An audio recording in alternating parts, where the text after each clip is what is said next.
My name is May Hong. I am the speaking voice of Mira from K-pop Demon Hunters.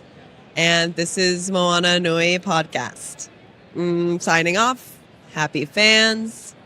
Do it with me. Happy fans. Happy Hon.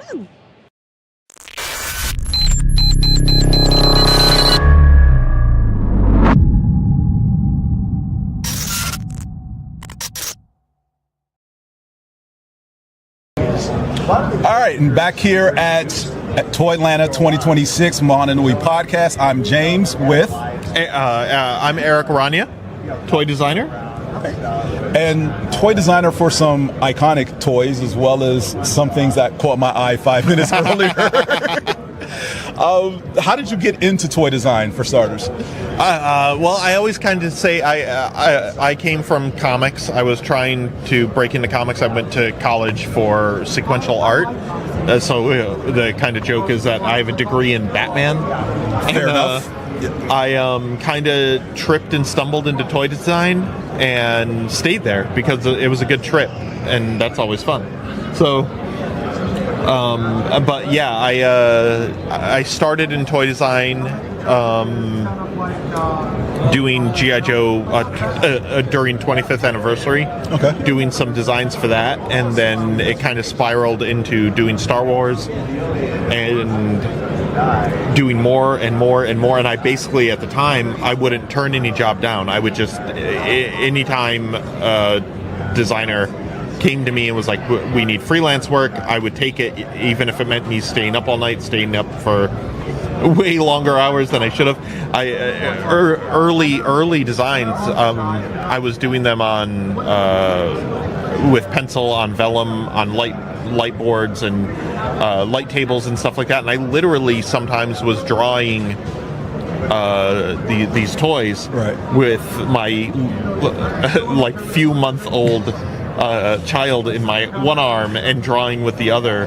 Nice. And stuff like that. Because at the time, I was staying home with our infant while my wife went to work, and then as time went on, it was just kept growing and growing and growing, and I just kept taking more and more, and our goal became if we invoiced enough, somebody at Hasbro was going to go, they're making more money than a salaried employee and hire me, and that was kind of the goal, and that is kind of exactly what happened. And so at the time we lived in Brooklyn, New York, and we moved up to Massachusetts, and then moved to Rhode Island, and then ended up working at Hasbro. So. Okay. You mentioned starting on the 25th anniversary of G.I. Joe. Yeah. Any tweaks or changes you made to the Joe characters from the 80s?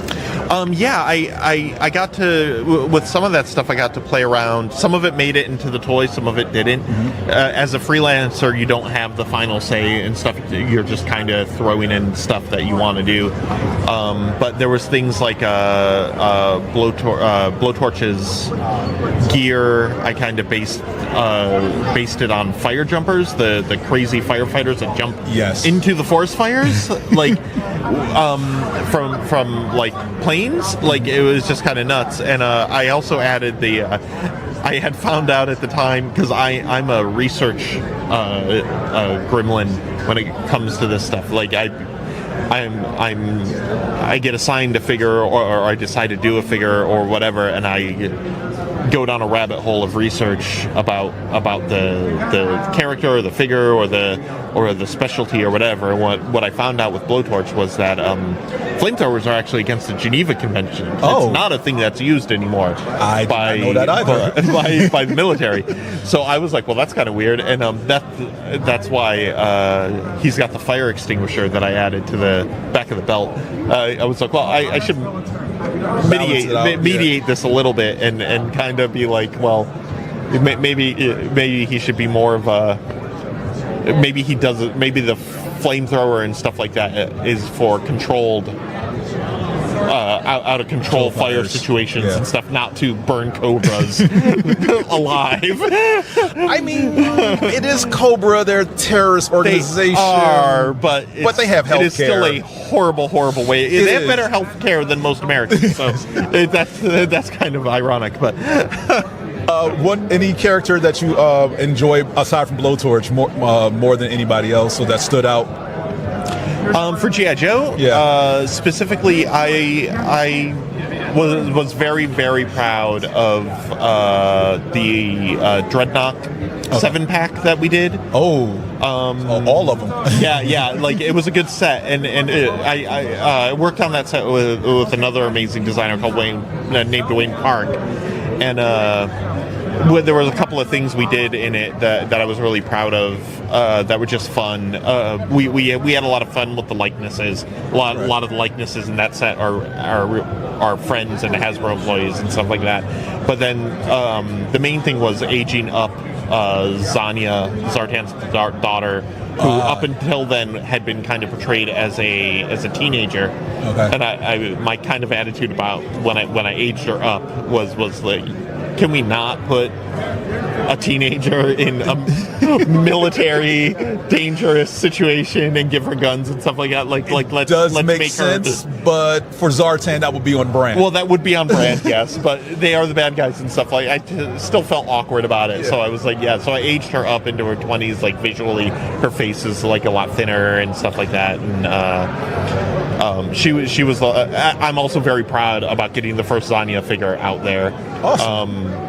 Also, that Xandar is in that set is based on a very, very handsome man, myself, and in all my years in even when I to the toy line, but even when I owned my own toy company, I didn't put myself in the toy line. I was never on any of the boss fight figures and stuff, but I was I did sneak myself into the Zartan, into the Dreadnought set as Xandar. Awesome. So. Tell me a little bit about Legend of Lucha Libre. How did that come about? That is my proudest moment in toy design, is working with Master Republic on the Legends of Lucha Libre. We did the first Penta and Phoenix figures that came out. I also got to work directly with a lot of the luchadors and talent of that line, and Taya and Taya Valkyrie and Ultimo Dragon and Juventud Guerrera, and of course one of my idols and favorite wrestler of all time, Vampiro. Okay.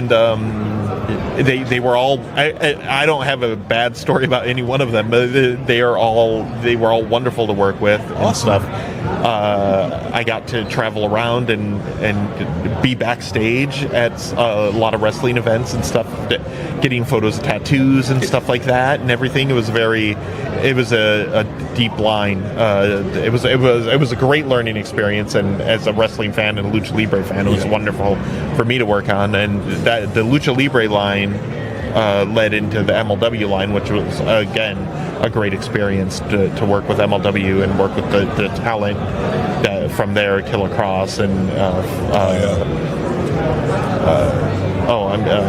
Jacob Fatu and all those guys. Like they were wonderful. EJ and Duca and Microman. It was such a great line to work with all those guys. Yeah, I will admit, Juventud Guerrera, when I saw him in WCW way back when, was like my gateway to Lucha Libre, and like he was my opinion, I thought he was better than Rey Mysterio, honestly. Because he was wild and crazy in the ring. He was a lot crazier. He took a lot more chances back then. I was a huge WCW guy, and it was because of the luchadors that I was a huge WCW guy. Like it was Conan and La Parka and all those guys were so good. And Hoovy was one of my idols growing up, and so getting to work with him was fantastic. And like I said, Vampiro was another luchador who came from Mexico into WCW. It was great working with him, and he's such a great guy and an amazing man. So, all right. So speaking of your love of wrestling, how do you feel about the cross promotion right now with AAA and WWE going on? Do we want this on camera? My views on WWE are not great, and yours and a lot of people's. Yeah, so I'll say this. I'll say this. no giant corporation, Yes. when they buy a smaller corporation, has their best interest in mind. Not at all. Yeah. And it never ends well. Those purchases are never done in you're good getting faith. me worried about AAA.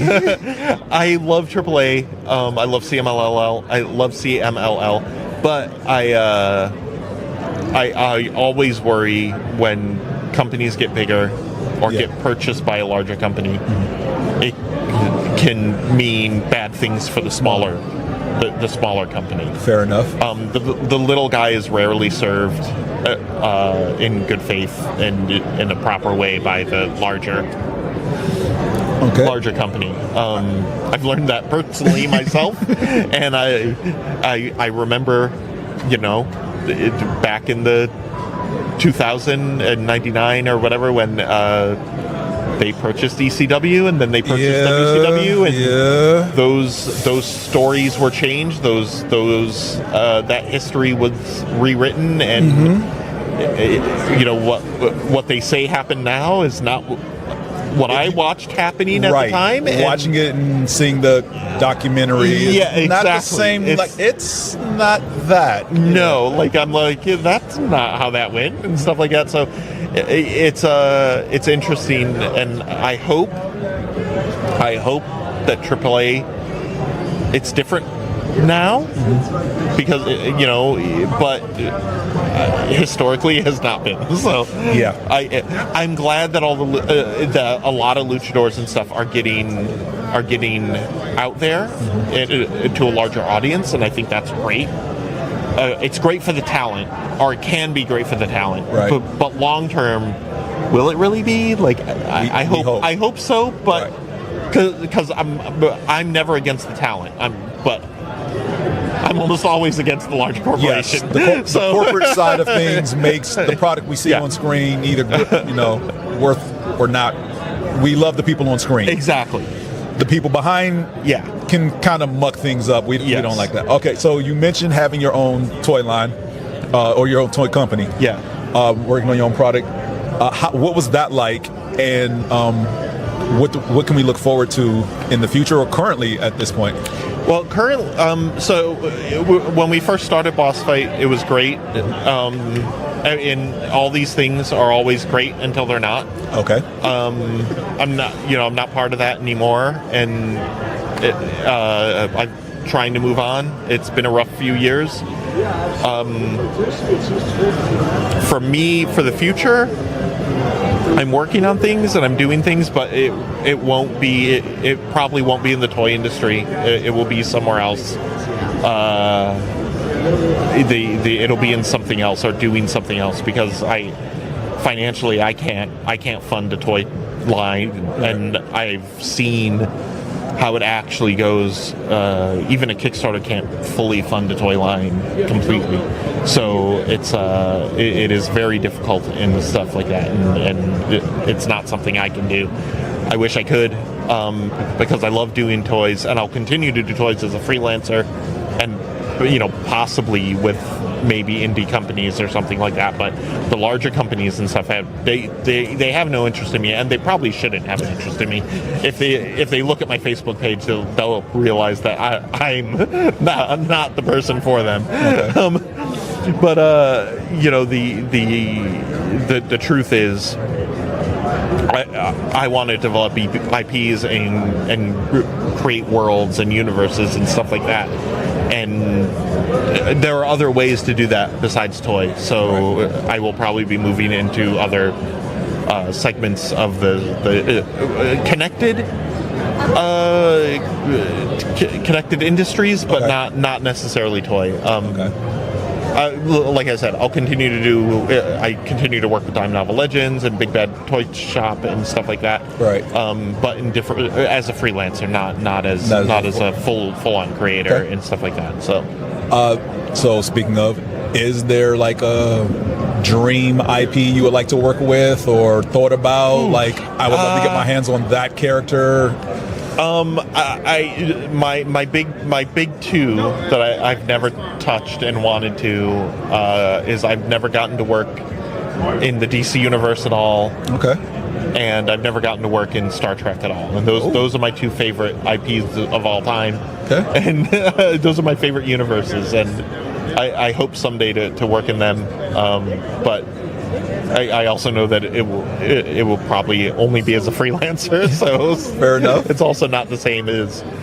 I'm convinced if I could manage those brands, I could set the world on fire. But the reality is, again, corporately, they probably don't want me. So that's okay. We can always hope. We keep hope alive. Keep hope alive. So where can everyone find you on social media? I am on Facebook, and Blue Sky is just Erik Araña. I'm not super active there right now, but if you ever want to message me and talk, I'm on Messenger, as I'm super open to talking. So. Well, I do appreciate your time. Thank you so much. One final question. How have you been enjoying the convention? This con is great. I love Toylanta, Jolanta. It's always, I always have a lot of fun here, and I do pretty well. So I always dig this show. So. Awesome. Well, glad to have you here. Enjoyed the time sitting down with you. And for Moana Nui Podcast, I'm James with Erik, signing off. Thank you.